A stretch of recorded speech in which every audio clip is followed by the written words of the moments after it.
ನಾನು ಅನ್ಕೊಂಡಿದ್ದೆ ಒಂದು, ಅಲ್ಲಾಗಿದ್ದೆ ಒಂದು. ನಾನೇನೋ ಕೇಬಲ್ ಹೋಗಿರುತ್ತೆ ಅಂದ್ಕೊಂಡ್ರೆ ಡೈರೆಕ್ಟಾಗಿ ಲಾಸ್ಟಲ್ಲಿ ಹೇಳ್ತೀನಿ, ಜಂಪ್ಗಳೋಗಿದೆ ಅಂತ ಮೋಟ್ರ್ ನಂದು ಟ್ರಾನ್ಸ್ಫಾರ್ಮರಲ್ಲಿ ಟೋಟ್ಲು ಒಂದು 3 ಬೋರ್ವೆಲ್ಗೆ ನೀರು ಕನೆಕ್ಷನ್ಸ್ ಇದೆ. ಅದರಿಂದ ಅಲ್ಲಿ ಬೇರೆಯವರು ನೋಡ್ಬಿಟ್ಟು ಜಂಪ್ಗಳೋಗೈತೆ, ಪೀಸ್ ವೈರ್ ಏನಾದರೂ ಐತಾ, ಜಂಪ್ ವೈರು ಅಂತ ಕೇಳಿದ್ರು. ನಾನಿಲ್ಲ ಅಂತ ಮನೆ ಹತ್ರನೇ ಇದ್ದೆ. ಫೋನ್ ಮಾಡಿ ಕೇಳಿದ್ರು, ಮತ್ತು ಇಲ್ಲ ಜಂಪ್ಗೆ ಹಾಕಿದ್ದೀನಿ, ಬೇರೆ ವೈರ್ ಎತ್ಕೊಂಡು ಅಂತ ಹೇಳಿದರು. ನಾನು ಅಲ್ಲಿ ಹೋಗಿ ನೋಡಿದ್ರೆ ಒಂದ್ಸಲಿ ಚೂರು ಎತ್ತಿತ್ತು ಮೋಟ್ರು. ಆಮೇಲೆ ನಾನು ಆಟೋ ಹಾಕಿದ ತಕ್ಷಣ ಮೋಟ್ರ್ ಎತ್ತೈತೆ ಮತ್ತು ಟ್ರಿಪ್ ಆಗ್ತೈತೆ ಅಂತ ಹೇಳ್ಬಿಟ್ಟು ಮೋಟ್ರ್ ಎತ್ತವ್ರನ್ನ ಕರೆದೆ. ಅವ್ರು ಬಂದು ಮೀಟ್ರ್ ಇಟ್ಟು ಚೆಕ್ ಮಾಡಿದ್ರೆ ಒಂದೇ ಒಂದು ವೈರ್ಗೆ ಗ್ರೌಂಡಿಂಗ್ ಕಾಣಿಸ್ತಾ ಇತ್ತು.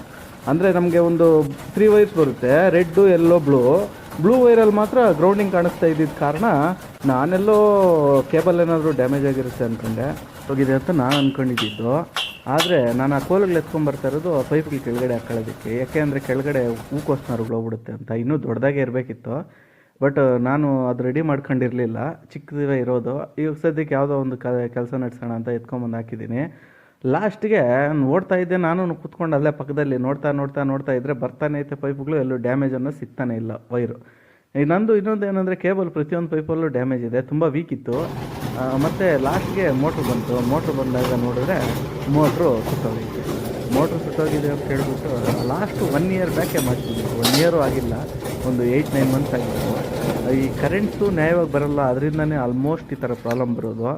ಲಾಸ್ಟ್ಗೆಲ್ಲ ಮೋಟ್ರ್ ಎತ್ತಿ ನೋಡಿದ್ರೆ ಮೋಟ್ರು ಒಂದು ಕಾಯಿಲ್ ಫುಲ್ ಸುಟ್ಟೋಗಿತ್ತು. ಲಾಸ್ಟ್ಗೆ ಏನು ಮಾಡೋದು ಅಂತ ಹೇಳ್ಬಿಟ್ಟು ಎತ್ಕೊಂಡೋಗಿ ನಾನು ಮೆಕ್ಯಾನಿಕ್ಗೆ ಕೊಟ್ಟೆ, ಅದು ಮೋಟ್ರ್ ರಿಪೇರಿ ಮಾಡೋರಿಗೆ. ಆಲ್ಮೋಸ್ಟ್ ಲಾಸ್ಟ್ ಟೈಮ್ ಮಾಡಿದವ್ರಿಗೆ ಕೊಟ್ಟಿದ್ದೆ, ಮಾಡಿಕೊಟ್ರು. ಈಗ ಮತ್ತೆ ಅದೇ ಪಂಚಾಯಿತಿ ಆಯಿತು. ಇವಾಗ ನನಗೆ ಟೋಟ್ಲು ಇದು ಎತ್ತೋದಕ್ಕೆ, ಒಂದು ಪೈಪ್ ಎತ್ತೋದಕ್ಕೆ 110 ರೂಪಾಯಿ ತಗೊಳ್ತಾರೆ. ಅಲ್ಲೂ ಮೀಟ್ರ್ ಇಟ್ಟು ಚೆಕ್ ಮಾಡ್ತಾಯಿದ್ದಾರೆ, ಅದು ಮೋಟ್ರ ಸುಟ್ಟೋಗಿದೆ ಅಂತ ಹೇಳಿದ್ರು. ಏನು ಮಾಡೋದು, ಇವತ್ತೊಂದು ಖರ್ಚು ಜಾಸ್ತಿ ಆಯಿತು ಅಂತ ಹೇಳ್ಬಿಟ್ಟು ಲಾಸ್ಟ್ ಟೈಮ್ ಮೋಟ್ರ್ ಎತ್ತದಾಗಿಂದ, ಅಂದರೆ ವೈಂಡಿಂಗ್ ಮಾಡಿಸಿದಾಗಿಂದ ಇದುವರೆಗೂ 1 ರೂಪಾಯಿ ಸಂಪಾದನೆ ಇಲ್ಲ. ನೋಡಿ, ಅದೇ ವೈಂಡಿಂಗು ಒಂದು ಸೈಡ್ ಫುಲ್ ಸುಟ್ಟೋಗ್ಬಿಟ್ಟಿತ್ತು. ನಾನು ಹೋಗಿ ಅಲ್ಲಿ ರಿಪೇರಿ ಮಾಡೋದಕ್ಕೆ ಇಟ್ಟು ಬಂದುಬಿಟ್ಟೆ.